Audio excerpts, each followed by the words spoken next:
Hello friends, welcome to sweety footy channel. இன்றைக்கி நம்ம சேனலில் 10 நிமிஷத்தில் ஈவினிங் ஸ்நாக்ஸ் எப்படி பண்ணலாம் தாங்க பார்க்க போகிறோம். அதுவும் இட்லி மாவு இருந்தாலே போதும், ரொம்ப குயிக்காக பண்ணிடலாம். நல்ல டேஸ்டியாக மொறுமொறுன்னு காரசாரமாகவும் இருக்குங்க. இந்த கார போண்டா எப்படி பண்ணலான்னு வாங்க பார்க்கலாம்.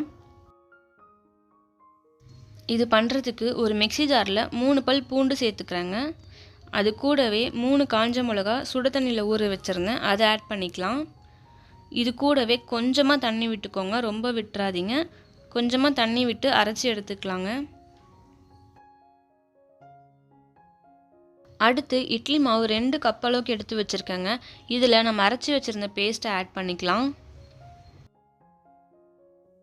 இப்போது இது கூட ஒரு கரண்டி ரவை ஆட் பண்ணிக்கிறேங்க. கூடவே ஒரு கரண்டி அரிசி மாவு ஆட் பண்ணிக்கோங்க. ஆட் பண்ணிவிட்டு நல்லா கலரி விட்டுக்கோங்க.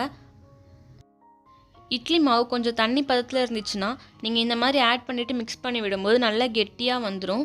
இப்போ இதை நல்லா மிக்ஸ் பண்ணி விட்டுட்டு ஒரு 10 மினிட்ஸ் நம்ம ஊற வச்சுக்கலாம். ஏன்னா இதில் நம்ம ரவை சேர்த்துருக்கோம், ரவை நல்லா ஊறி வரணும். அது வரைக்கும் நம்ம வெயிட் பண்ணலாம். ஒரு 10 மினிட்ஸ் மூடி வச்சிடலாம்.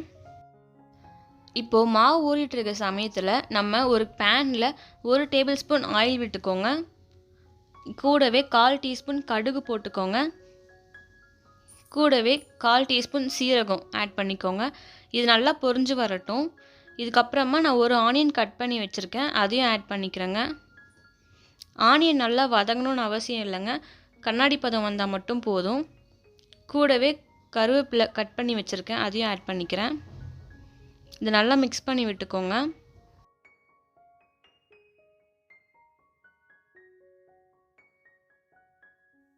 இப்போது மாவு நல்லா ஊறி வந்துடுச்சிங்க. இந்த ஸ்டேஜில் நம்ம ரெடி பண்ணி வச்சுருந்ததை ஆட் பண்ணிவிட்டு நல்லா கலரி விட்டுக்கோங்க.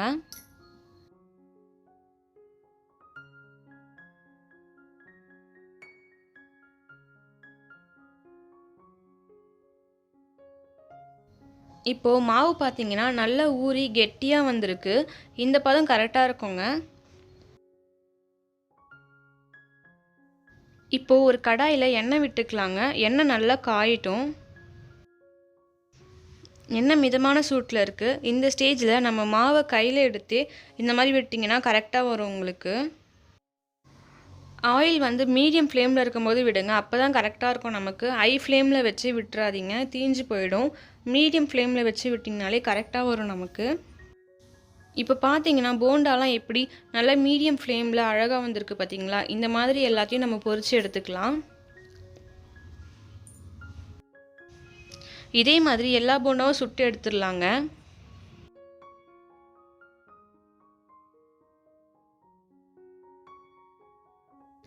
இப்போ பார்த்தீங்கன்னா சூப்பரான கார போண்டா ரெடி ஆகிடுச்சு ஃப்ரெண்ட்ஸ். கண்டிப்பாக இது உங்கள் வீட்டில் ட்ரை பண்ணி பாருங்கள்.